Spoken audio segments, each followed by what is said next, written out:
So even though the prior president, Donald Trump, was one of the most authoritarian leaning dictator wannabe presidents that we've had in the modern political era, there are people on the right, and this includes Republican elected officials, and this includes some people in right-wing media, who want you to believe that it is Joe Biden who is about to imprison people, force people to do this or to do that, regulate people into oblivion, things that Joe Biden has actually shown no interest in doing. And one such example of this came to us from Fox News a couple days ago, where Geraldo Rivera was hosting something on Fox News, and he interviewed Fox and Friends, I guess, weekend host Will Cain. Will Cain is not like part of the big three hosts of the weekday Fox and Friends, but I guess he must be a weekend guy or a fill-in guy. And Will Cain showed up and said that soon Americans who were not vaccinated against COVID-19 are going to be put in camps, sort of like concentration camps, FEMA camps. Remember FEMA camps when Barack Obama was president was a big thing. And this was all part of being against masks and being against vaccines and all of these other things. So let's listen to this together and see if there's any evidence presented, actually. Welcome back. As COVID cases rage in several locations across the country, the CDC telling unvaccinated people not to travel over this Labor Day weekend. With CNN's Don Lemon going even further, pointing this scolding message to those who still refuse to get the shot. Some people who are so selfish are saying, it's my freedom and I don't want to get vaccinated, I don't want to do that. Okay, fine. But think about someone other than yourself. And if you don't believe that COVID is real and that it can affect your health and possibly take your life, don't go to the hospital then when you get sick. Don't go to the hospital if you get sick. That's a little harsh, Hagen. But isn't it logical to say that vaccination plus mask equals travel? Unvaccinated, isn't it prudent? They don't even know what they're talking about. For unvaccinated people not to travel. I would, if I wasn't vaccinated, I think this is a personal choice. If I wasn't vaccinated, then I'm a hermit. I might stay at home, but that is a personal choice. Unvaccinated people to vaccinated people, if you got the shot, you should be fine. But I want to really great medical analysis here. Expose, and I'm actually not going to steal this from Greg because I know Greg has talked about this before, but this exposes the combination of like dumbassery and cruelty by Don Lemon, because he's literally saying if you smoked and you get lung cancer, you don't get any treatment. Yes. If you didn't wear sunscreen, you have melanoma, you don't get cancer treatment. You ate too many cheeseburgers, no open heart surgery for you. So that's. Again, he's too stupid to be on TV, but he's perfect for CNN. But there's two things going on here, Will, and I know how deeply you feel about this. Yeah. There's the premise that unvaccinated people should not travel because of the risk, the exponential risk they pose to people, children, for example. And the other thing is the cruelty of the cavalier. Well, don't go to the hospital then if you were that arrogant. Not Everybody sort of seems confused on this segment, if you can't tell. Vaccinated. But in terms of the first, the CDC is advising people if you're unvaccinated, don't travel. So let me work that backwards.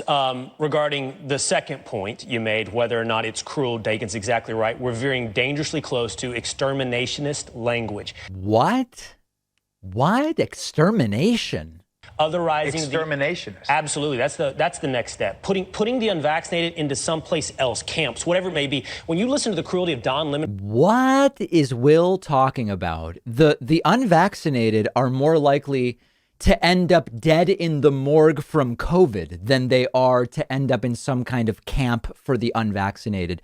This reminds me of, like in high school, in college, there was always some kind of know-it-all who would have an epiphany of some kind, and they would rant, and nobody really wants to argue with them. So you just kind of go, okay, all right, moving on. That camps and exterminationism, that's what Will Cain is making me think of here.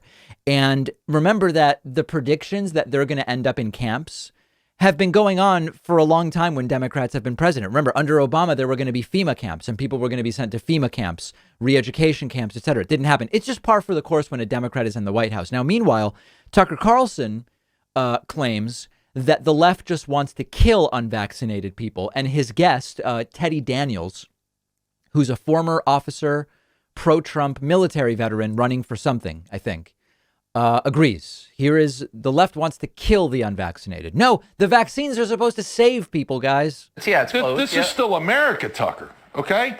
If you want to wear a mask, wear a mask. Yeah. If you don't want to wear a mask, don't wear a mask. That's what makes this country great with the vaccines. If you've had that conversation with your doctor and you feel a vaccine is the best route for you, go for it. Cool. But for those that don't, that's also cool. You know, let people live their lives. Wait, but shouldn't we kill people who don't get the vaccine? Well, that's what the left wants to do. Yeah, I've noticed. You know, that's what they... What? Do people watch this stuff and believe it? I think to some degree they must.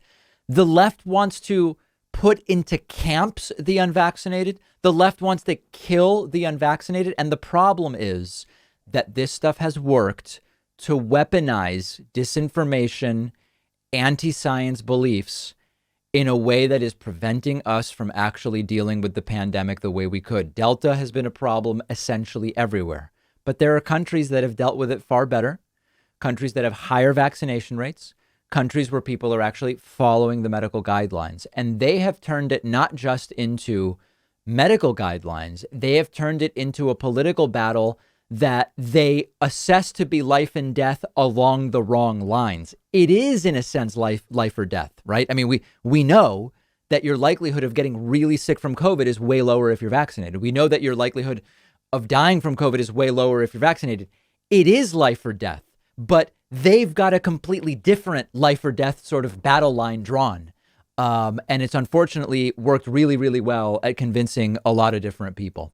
If you ever feel like you just don't have enough time to read all the books you want to read, you have to check out one of my favorite apps called Blinkist. Blinkist takes thousands of popular nonfiction books and distills each one down into an ebook or audiobook that you can get through in just 15 minutes, where you're getting all the key takeaways from the book. Just imagine how you'll be able to expand your horizons and knowledge by being able to soak up all of the important insights from 10 different books in an afternoon. Obviously, it's perfect for exposing yourself to a new book you otherwise wouldn't have time for, or you can use it to revisit a book you've already read, or use it to preview a book before you buy the full version and read it. I recently read A Brief History of Time, of course, by the great Stephen Hawking. This is a book that I have been aware of for so long, and other things got in the way, and it was fantastic to check it out on Blinkist. Blinkist has books on politics, philosophy, science. They have 27 different nonfiction categories, and a subscription is only about $8 a month, and you get the entire library. But you can try it totally free and get 25% off a subscription when you go to Blinkist.com/Pacman. I've put the link right underneath this video.